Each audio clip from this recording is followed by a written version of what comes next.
tie 2 metai buvo sunkus, skambina kažkas. Kažkas skambėjo. Kažkas. Mam, numirė. Alio. Interviu dabar pačiam įkarštį, tai... Nu, gerai. Žvejyba, manau, dėl to, kad tas įdomus procesas, kaip tas vyksta, tas žuvies pagavimas, tu ją, kaip sakant, prisijaukinį, prisivilioji, šeri pastovi, kad pagaut tą didelę žuvį. Nu, kaip maža, nu, tai ten nėra to didelio įdomumo, kai gaudai tą didesnę žuvį, tas visas adrenalinas pumpuoja, tau jinai suteikia tą visą emociją, nuotrauką, kaip pasidarai dar kažką, nu, tai pagavai paleistą, kaip dabar šiuo metu propaguoja labai. Savo laimikio vardu gyvenimas Jokūbas nepaleidžia. Vaikinui 22 ir, kaip pats drąsiai teigia, dabar geriausias mano gyvenimo etapas. Žvejyba pamėgta vaikystėje Jokūbą lydi ir toliau. Dėdė dar atvedė į medžioklę. Vaikinas neseniai gavo medžiotojo bilietą. Ir tai, pasak Jokūbo, vienintelis teigiamas dalykas, kuris nutiko sostinėje po mokyklos baigimo. Prieš tai Vilniuje dirbau sandėly.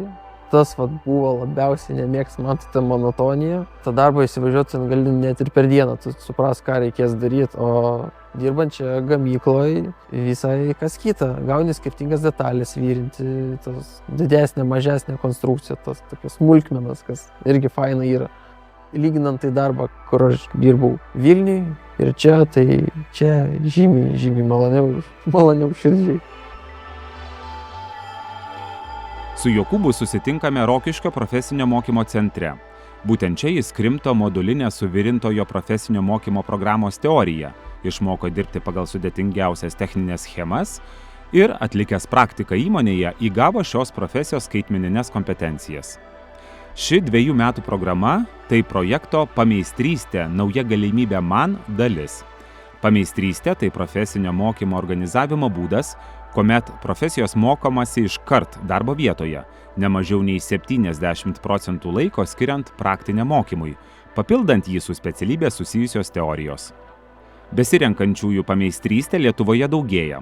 Štai nuo 2018 per 5 metus pameistrystės forma profesinėse ugdymo įstaigose besimokančių mokinių dalis Lietuvoje išaugo 2x.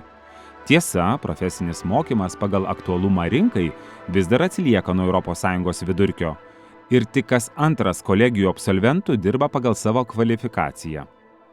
Anksčiau ir pas mus taip pat jaunimo būdavo, kad profki, tu čia nieko neįgausi, čia jokia tau specialybė, ką tu čia virėjas, dar kažką. Nuvertindavo šiai minutį. Sako, gal į didmiestį išvažiavusiu tenai, tada tik tai tave gal vertina, kad nes tu čia į didelį miestą išvažiavai, ten jau profesija. O kad Rokišky taip pat gali gauti ir tą profesiją, ir tą suvirintą. Man kaip labiau prie širdies mažas miestas, tai man nereikėjo aukoti savo hobių, išvykstant į Vilnių ar tai Kauną, kur visą tai galiu atlikti būnant Rokišky ir dirbant savo mėgstamą darbą.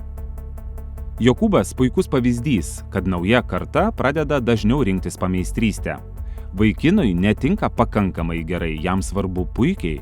Taip apie savo mokinį atsiliepė Rokiškio profesinio mokymo centro darbuotojai. Jokūbas atviras, jaunam žmogui labai svarbus ir tėvų palaikymas. Atlikus tą praktiką ir man pasiūlė dirbti, aš manau, kad kas čia per stebuklai. Būnant savo mieste ir dirbant pagal tą mėgstamą profesiją, aš čia dirbsiu, čia kažkas tai buvo, negalėjau patikėti tom. To galvoju, gal nebus, gal nepasiseks šiandien. Tėvai nuteikė optimistiškai, sako, viskas čia bus gerai, gausi tą darbą ir galėsi džiaugtis savo gyvenimą. Jokūbo darbovietėje Rokiškio mašinų gamykla specializuojasi žemės ūkio technikos ir nestandartinių metalo gaminių bei detalių gamyboje. Projekte Pameistrystė nauja galimybė man dalyvaujančiai įmoniai išlaidos susijusios su pameistrystės įgyvendinimu gali būti padengiamos projekto lėšomis, įskaitant ir pameistrio atlyginimą, kuris turi būti ne mažesnis nei tuo metu Lietuvoje galiojantis minimalus mėnesinis atlyginimas. Ir tai anaiptol ne vienintelė nauda įmoniai. Ilgametė patirtis rodo, jog nemaža dalis pameistrių, kaip kad Jokūbas, lieka dirbti įmonėje ir tampa lojaliais darbuotojais. Būtent taip prisidedama prie išlaidų reikalingų naujų darbuotojų paieškai ir apmokymo procesui sutaupimo. Manau, gal lengviau pasiduoda žuvis negu metalas, bet pareguliavus rovę ir metalas pasiduoda lengviau. mokykloje tu neši vieną atsakomybę. Sakant, dėl savęs tai darai. O tu išėjęs į gamyklą, tu jau neši didelę atsakomybę, nes darant jau kažkokią tai gaminį, jeigu tu blogai suvyrinai sekančiam žmogui, jam blogai ten gausis ją sudėti.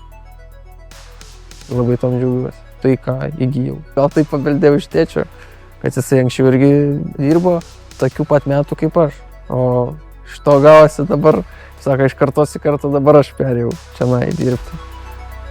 Jokūbas laimingas. Įgytos profesinės pameistrio žinios suteikia mėgstamą darbą, o gaunamos pajamos vaikinui leidžia investuoti į save. Taip jis tobulėja medžioklėje ar žvejyboje. Štai šiemet Jokūbas tapo Lietuvos aukšlių čempionato nugalėtoju.